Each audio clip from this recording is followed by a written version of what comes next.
नमस्ते विद्यार्थी मित्रों, silver bells Mansarovar Palanpur school के ऑनलाइन एजुकेशन प्रोग्राम में आपका दिल से स्वागत है। विद्यार्थी मित्रों, आज हम स्टैंडर्ड 9th सब्जेक्ट हिंदी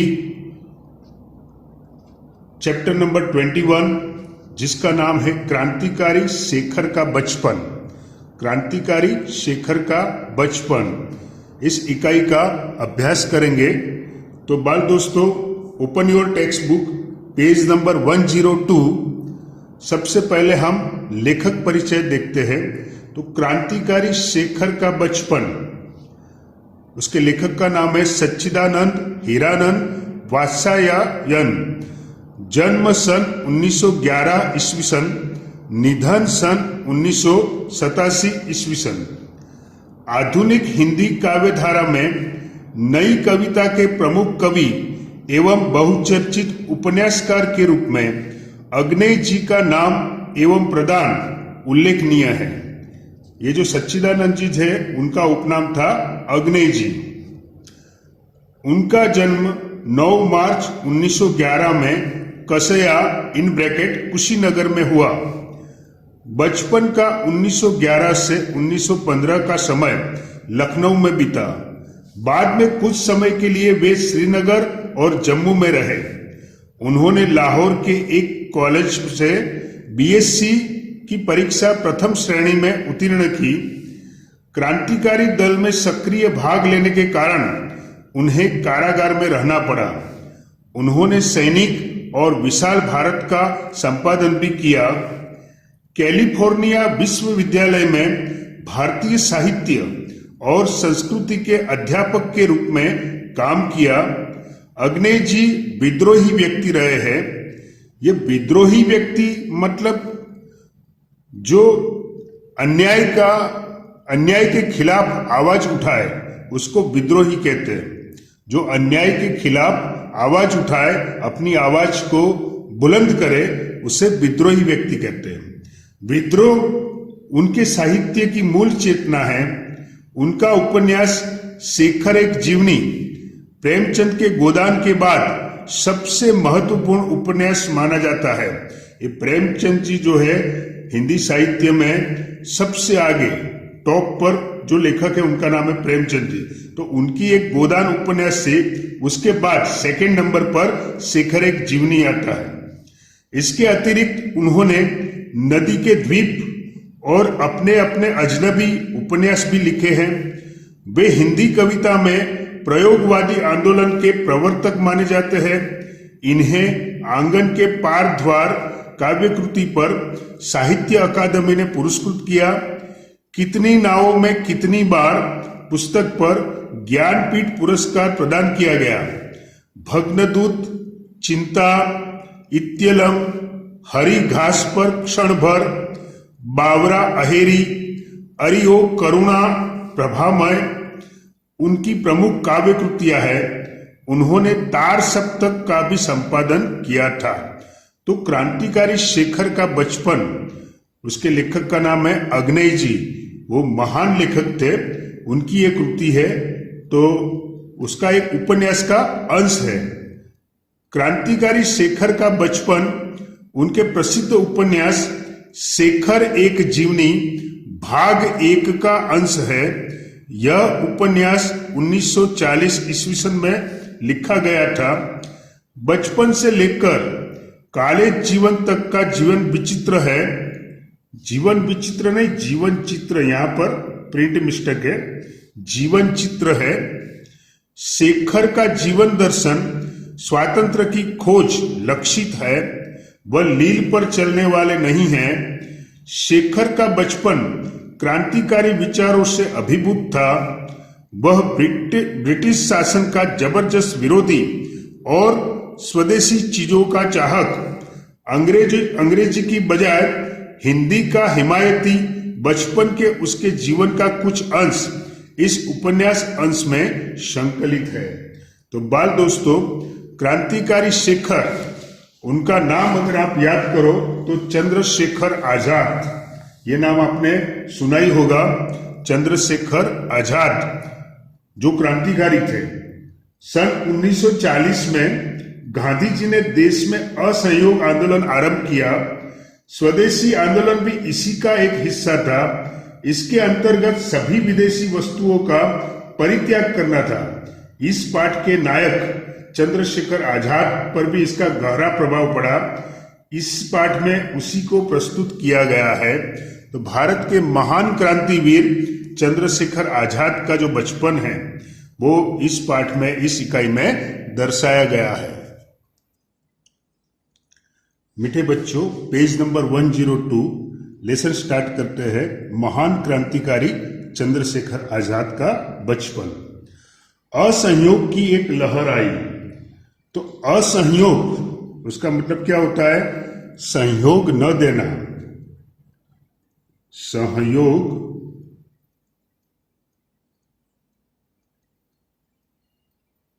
न देना। असहयोग की एक लहर आई और देश उसमें बह गया। गांधी जी का जो आंदोलन था, असहयोग आंदोलन, उसमें पूरे देश ने साथ दिया। शेखर भी उसमें बहने की चेष्टा करने लगा। चेष्टा का मतलब होता है प्रयत्न। चेष्टा मतलब प्रयत्न, या हम उसको कोशिश भी कह सकते हैं। जब वो नहीं बह पाया तब हाथों से खेकर अपने को बहाने लगा। हाथों से खेना, जैसे नाव को पानी में आगे ले जाते हैं, ऐसे ही वो अपने आप प्रेरित होने लगा। मतलब उससे, वो तो छोटा था, उससे जो भी बन पड़ता था वो करने लगा। उसने बचपन में क्या किया? जबकि वो छोटा था तो उसने कौन सा पराक्रम किया? उसने विदेशी कपड़े उतार कर रख दिए। जो सारे विदेशी कपड़े थे, क्योंकि जो अंग्रेज थे उन्होंने भारत को गुलाम बना दिया था।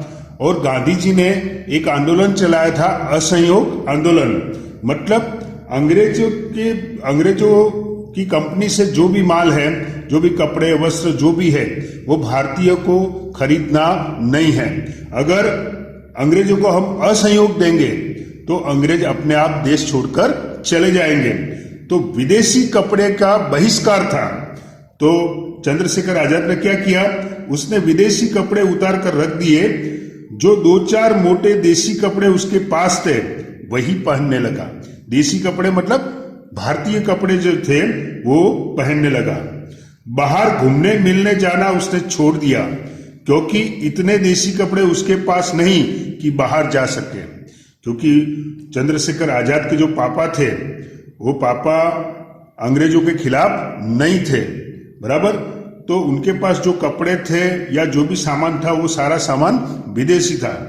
तो चंद्रशेखर के पास इतने ही कपड़े थे कि वो घर पे पहन सके, बाहर पहन ना सके। प्रायः का मतलब होता है अक्सर। दोपहर को वह ऊपर की एक खिड़की के पास जाकर खड़ा हो जाता और बाहर देखा करता। कभी दूर से जब बहुत से कंठों की समवेत पुकार उस तक पहुंचती। समवेत पुकार, तो समवेत का मतलब आपको याद रखना है, इसका मतलब होता है सामूहिक। सामूहिक यानी जो आंदोलन चल रहा था, तो सामूहिक पुकार उसके कान तक पहुंचती। गांधी का बोलबाला, दुश्मन का मुंह हो काला। आई रिपीट, गांधी का बोलबाला, दुश्मन का मुंह हो काला। मतलब दुश्मन का मुंह हो काला मतलब वो बदनाम हो जाए, दुश्मन बदनाम हो जाए, उसका मुंह काला हो जाए। दुश्मन कौन? अंग्रेज। तब उसके प्राण पुलकित हो उठते। पुलकित हो उठना मतलब खुश हो जाना, प्रसन्न हो जाना। पुलकित का मतलब प्रसन्न अथवा तो खुश हो जाना। और वह भी अपनी खिड़की से पुकार उठता, गांधी का बोलबाला, दुश्मन का मुंह हो काला। गांधी का बोलबाला, दुश्मन का मुंह हो काला। इससे आगे वह जा नहीं सकता था। घर से अनुमति नहीं थी, घर से परमिशन नहीं थी। लेकिन अनुमति का न होना ही तो एक अंकुश था, जो निरंतर उसे कोई मार्ग ढूंढने के लिए प्रेरित किया करता था। माँ के अतिरिक्त सब लोग बाहर गए हुए थे। एक दिन की बात थी कि माँ के अतिरिक्त घर के सारे मेंबर बाहर गए थे। माँ ऊपर कोठे पर बैठी हुई थी। शेखर ने घर के सब कमरों में से विदेशी कपड़े बटोरे और नीचे एक खुली जगह ढेर लगा दिया। फिर लैंप लाकर, मतलब दिए जलाते हैं, उसमें जो मिट्टी का तेल होता है वो मिट्टी का तेल उड़ेला, यानी घर के सारे विदेशी कपड़े थे वो इकट्ठा किया और मिट्टी का तेल उसमें डाला और क्या किया, आग लगा दी। क्योंकि जो मिट्टी का बड़ा तेल था, तेल का पीपा तो नौकर के पास रहता था, वहां जाने की उसकी हिम्मत नहीं थी। तो जो दिए जलाने का मिट्टी का तेल था वो किस पर डाला, विदेशी कपड़ों पर, और जो विदेशी कपड़े इकट्ठे किए थे उसमें आग लगा दी। आग एकदम भभक उठी। शेखर का आह्लाद भी भभक उठा। शेखर भी खुश होने लगा क्योंकि उसने विदेशी कपड़े को जला दिया था। वह आग के चारों ओर नाचने लगा और गला खोलकर गाने लगा। गांधी का बोलबाला, दुश्मन का मुंह हो काला। गांधी का बोलबाला, दुश्मन का मुंह हो काला। थोड़ी ही देर में मां आई और थोड़ी देर में शेखर के गाल भी मानो विदेशी हो गए, जलने लगे। इसका मतलब क्या, उसके गाल पर चांटा पड़ा। लेकिन ढेर राख हो गया था। जो कपड़े का ढेर था जिसमें आग लगा दी थी वो ढेर राख हो गया था। शेखर के मन में विदेशी मात्र के प्रति घृणा हो गई थी। घृणा मतलब नफरत हो गई थी। उसने देखा कि हमारी नस नस में विदेशी का प्रभुत्व ही नहीं, आतंक भरा हुआ है। उसे पुरानी बातें भी याद आई और नई भी।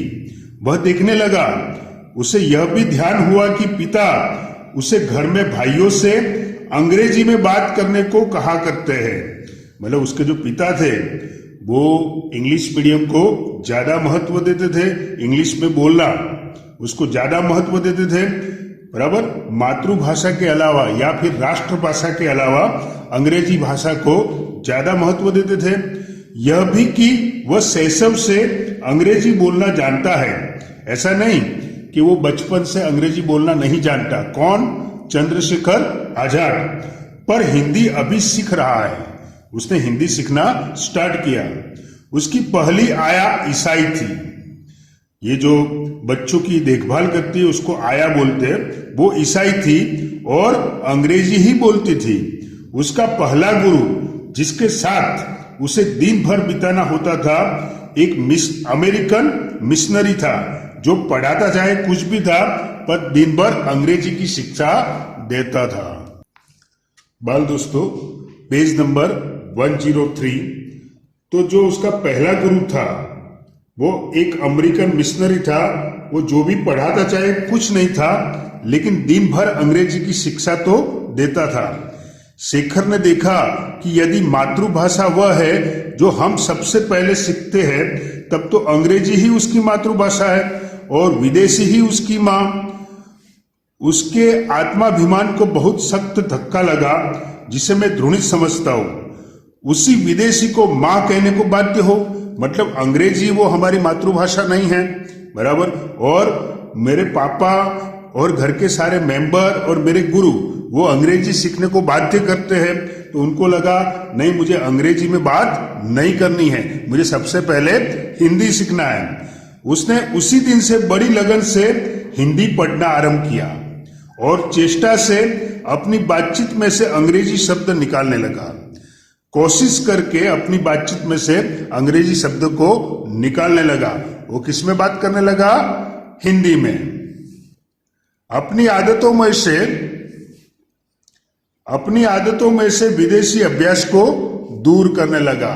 यानी अपनी जो भी आदत थी उसमें विदेशी अभ्यास, अंग्रेजी भाषा को दूर करने लगा। और अपने हिंदी ज्ञान को प्रमाणित करने के लिए और गांधी के प्रति अपनी श्रद्धा जिसे व्यक्त करने का और कोई साधन उसे प्राप्त नहीं था, प्रकट करने के लिए उसने एक राष्ट्रीय नाटक लिखना आरंभ किया। यानी चंद्रशेखर आजाद ने बचपन में ही एक ड्रामा, एक नाटक लिखना शुरू किया। जीवन में देखे हुए एकमात्र खेल की स्मृति अभी ताजी थी, इसलिए उसे लिखने में विशेष कठिनाई नहीं हुई।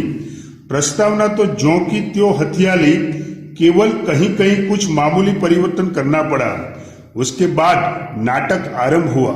ये नाटक का सर्जन किसने किया था? चंद्रशेखर आजाद ने।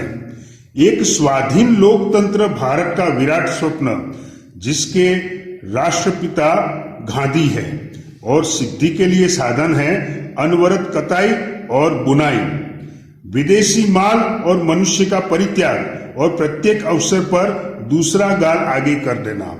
तो आपको पता है भारत देश का जो आंदोलन हुआ उसमें दो भाग थे, एक तो क्रांतिकारी लोग थे, मतलब हिंसक आंदोलन था, और दूसरा अहिंसक आंदोलन था। तो गांधी जी जो थे वो कौन से आंदोलन के प्रेरित करते थे? अहिंसक आंदोलन ने। तो दूसरा कोई अगर आपके एक गाल पर चांटा मारे तो दूसरा गाल आगे कर देना, ये गांधी जी मानते थे। तो सबसे पहले चंद्रशेखर आजाद ने एक राष्ट्रीय नाटक लिखना शुरू किया और उसके राष्ट्रपिता गांधी और लोकतंत्र, स्वाधीन लोकतंत्र, स्वतंत्र लोकतंत्र कैसा हो उसका जो स्वप्न था उसके बारे में नाटक लिखा। सत्य हरिश्चंद्र का इंद्रलोक आरंभ से हटकर अंत में आ गया था। अपने ऊपर शेखर की प्रतिभा द्वारा सूर्यास्त के सुनहरे टापू के छाप लेकर शेखर के नाटक का अंतिम दृश्य था स्वाधीन और बाधाहीन भारत, एक स्थूल आकर प्राप्त स्वप्न। मतलब भारत का जो स्वप्न था चंद्रशेखर आजाद का, कौन सा स्वप्न था? कि भारत अंग्रेजों की गुलामी से मुक्त हो जाए, सारे भारतीय, जितने भी भारतीय वो सारे सुखी हो जाए। तो वो स्वप्न उन्होंने एक ड्रामा में उतारा था और एक नाटक उन्होंने खुद सर्जन किया था। नाटक पूरा हो गया। शेखर ने सुंदर देशी शाही से उसकी प्रतिलिपि तैयार की और उसे अपनी पुस्तकों के नीचे छिपा कर रख दिया। पहले साहित्यिक प्रयत्नों की गति उसे अभी याद थी, इसलिए उसने अपना यह नाटक, यह अमूल्य रत्न किसी को नहीं दिखाया, सरस्वती को भी नहीं। मतलब ये जो नाटक जो था उन्होंने बनाया था वो नाटक किसी को दिखाया नहीं। वो सर्जन किया लेकिन मैंने नाटक लिखा है वो बताया नहीं, क्योंकि उसके घर के सारे मेंबर अंग्रेजों के खिलाफ नहीं थे, अंग्रेजों को सपोर्ट करते थे। और ये चंद्रशेखर आजाद एक ऐसा बच्चा था जो गांधी जी को सपोर्ट करता था, मतलब वो भारत देश को आजाद करना चाहता था। और हर समय जब वहां वो जाता उसके मन में एक ध्वनि गुंजा करती, मैं शेखर हूं, एक अपूर्व नाटक का लेखक चंद्रशेखर, और मैंने अकेले ही बिना किसी की सहायता के अपने हाथों से उसको निर्माण किया है। स्वाधीन बाधाहीन भारत के उस चित्र का मैंने, मतलब आजाद भारत का ड्रीम, आजाद भारत का स्वप्न वो चंद्रशेखर आजाद ने देखा था और उसको नाटक के रूप में ढाला था। शेखर के पिता एक दिन के दौरे पर जा रहे थे और शेखर साथ था। एक दिन की बात है, चंद्रशेखर आजाद के पिता कहीं यात्रा पर जा रहे थे और शेखर भी उनके साथ था। बांकीपुर स्टेशन पर सामान रखकर पिता और पुत्र वेटिंग रूम के बाहर टहल रहे थे। शेखर कुछ आगे, पिता पीछे पीछे। पास से एक लड़का आया और शेखर की ओर उन्मुख होकर अंग्रेजी में बोला, तुम्हारा नाम क्या है? एक लड़का था जो अंग्रेजी जानता था या फिर अंग्रेजी जानने की एक्टिंग करता था। वो चंद्रशेखर आजाद को इम्प्रेस करना चाहता था, प्रभावित करना चाहता था। तो उसने अंग्रेजी में कहा, तुम्हारा नाम क्या है? शेखर ने सिर से पैर तक उसे देखा। लड़का एक अच्छा सा सूट पहने था, सिर पर अंग्रेजी टोपी और उसके स्वर में अहंकार था, मतलब ईगो था। शायद वह अपने अंग्रेजी ज्ञान का परिचय देना चाहता था। ये जो लड़का था वो अंग्रेजी में कितना जानता है उसका परिचय देना चाहता था। शेखर को प्रश्न बुरा और अपमानजनक लगा। उसने उत्तर नहीं दिया। कुछ इसलिए भी नहीं दिया कि पीछे पिता थे और पिता की उपस्थिति में बात करते वह झिझकता था। एक तो वो लड़का जो था वो अंग्रेजी में बात कर रहा था, और ऐसा नहीं था कि चंद्रशेखर आजाद को अंग्रेजी नहीं आती थी, अंग्रेजी भाषा उनको भी आती थी, लेकिन वो अंग्रेजों से नफरत करते थे, अंग्रेजी भाषा से भी नफरत करते थे। और दूसरा रीजन ये है कि पिता जो थे वो खड़े थे, तो पिता की उपस्थिति में उन्होंने जवाब देना उचित नहीं समझा। उस लड़के ने समझा उसका सामना करने वाला कोई नहीं है, यह लड़का शायद अंग्रेजी जानता ही नहीं। वो लड़का ये समझने लगा कि ये जो सामने लड़का है वो अंग्रेजी जानता ही नहीं। उसने तनिक और रोब में कहा, my name is, do you go to school? मेरा नाम है, तुम स्कूल में पढ़ते हो? शेखर के पिता वहां न होते तो वह प्रश्न का उत्तर चाहे न देता, पर हिंदी में कुछ उत्तर अवश्य देता। यानी अगर पिता खड़े नहीं होते, पिताजी की रिस्पेक्ट की वजह से वो चुप रहा, बाकी वो हिंदी में उत्तर दे देता। उसके मन में यह संदेह उठ भी रहा था कि वह लड़का शायद कोई पाठ ही दोहरा रहा है, यानी जो रटाफिकेशन किया हुआ है कोई पाठ, जैसे किसी का इंट्रोडक्शन होता है, परिचय होता है, वो परिचय ही दोहरा रहा है या कुछ रटाफिकेशन किया हुआ है, कुछ सेंटेंस है वो दोहरा रहा है। अंग्रेजी उतनी जानता नहीं, पर उसने द्रुणा से उस लड़की की ओर देखा, उत्तर कोई नहीं दिया। पिता के क्रुद्ध स्वर ने कहा, पिता जो थे वो भी सुन रहे थे, तो क्रोधित होकर उन्होंने कहा, शायद उस लड़के को जताने के लिए कि मेरा लड़का अंग्रेजी जानता है। जवाब क्यों नहीं देते? पिताजी ने किसको बोला? चंद्रशेखर आजाद को, कि जवाब क्यों नहीं देते? शेखर और भी चिढ़ गया और भी चुप हो गया। वह लड़का मुस्कुराकर आगे बढ़ गया। पिता ने कहा, इधर आओ। शेखर उनके पीछे पीछे वेटिंग रूम में गया तो पिता ने उसका कान पकड़कर पूछा, जवाब क्यों नहीं दिया? मुंह टूट गया है? तभी ट्रेन आ गई और शेखर कुछ उत्तर देने से या उत्तर न देने की गुस्ताखी करने से बच गया। दूसरे दिन घर पर पिता ने मां से कहा, हमारे लड़के सब बुद्धू है। बुद्धू मतलब बेवकूफ है, किसी के सामने तो बोल नहीं निकलता। शेखर ने सुन लिया। यह जो पाठ था वो शेखर एक जीवनी उपन्यास पहला भाग में से लिया गया है। विद्यार्थी मित्रों, पेज नंबर 104, उसमें शब्दार्थ और टिप्पणी है। शैशव, उसका मतलब होता है बचपन। बोलबाला अति प्रसिद्ध। अनुमति, सहमति। अंकुश का मतलब होता है नियंत्रण। परित्याग करना, बहिष्कार करना। मुहावरे है, मुंह काला होना, बेइज्जती होना। ध्रुणा तो नफरत, बाध्य तो विवश। बाल दोस्तों, पेज नंबर 104 पर जो स्वाध्याय दिया है, जो एक्सरसाइज दी है, वो आपको होमवर्क की नोटबुक में लिखना है। तो बाल दोस्तों, ये चैप्टर नंबर 21 क्रांतिकारी शेखर का बचपन जो अग्नेय जी ने लिखा है, वो सन 1940 में गांधी जी ने देश में असहयोग आंदोलन आरंभ किया था। स्वदेशी आंदोलन भी इसी का एक हिस्सा था। इसके अंतर्गत सभी विदेशी वस्तुओं का परित्याग करना था। इस पाठ के नायक चंद्रशेखर आजाद, उन्होंने भी वो आंदोलन में पार्ट लिया था अपने हिसाब से। वो इसी पाठ को यहाँ पर प्रस्तुत किया गया है। सबसे पहले शेखर पर विदेशी वस्तुओं का बहिष्कार करने का भूत सवार हुआ था। सारे विदेशी वस्तु को बहिष्कार किया था। घर पे जो कपड़े थे, जो भी विदेशी कपड़े थे, उनको उन्होंने जला दिया था। घर पर तो अंकुश था, कहीं बाहर तो वो जा नहीं सकते थे, तो विदेशी वस्त्रों की उन्होंने होली कर दी थी।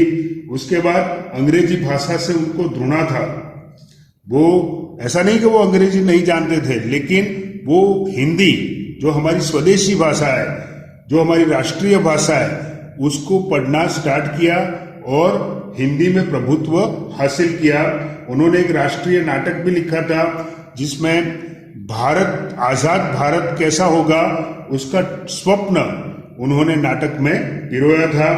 और बांकीपुर स्टेशन पर एक जो लड़का उनको मिला, वो अंग्रेजी में बात कर रहा था और चंद्रशेखर आजाद ने, वो भी अंग्रेजी में बात कर सकते थे, लेकिन उन्होंने कोई जवाब नहीं दिया था।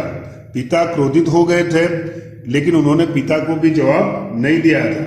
उसके बाद पिताजी ने रिमार्क किया था कि भाई हमारे सारे लड़के बुद्धू है, लेकिन ये सचमुच में बुद्धू नहीं थे, ये क्रांतिकारी थे और भारत देश को आजाद करना चाहते थे, उन्होंने उस बच्चे को अंग्रेजी में जवाब क्यों नहीं दिया? क्योंकि अंग्रेजी भाषा का वो बहिष्कार करते थे। तो चंद्रशेखर आजाद जो भारत के प्रसिद्ध क्रांतिकारी है, उनके बचपन की यह घटना है। तो विद्यार्थी मित्रों, थैंक यू, आभार, धन्यवाद।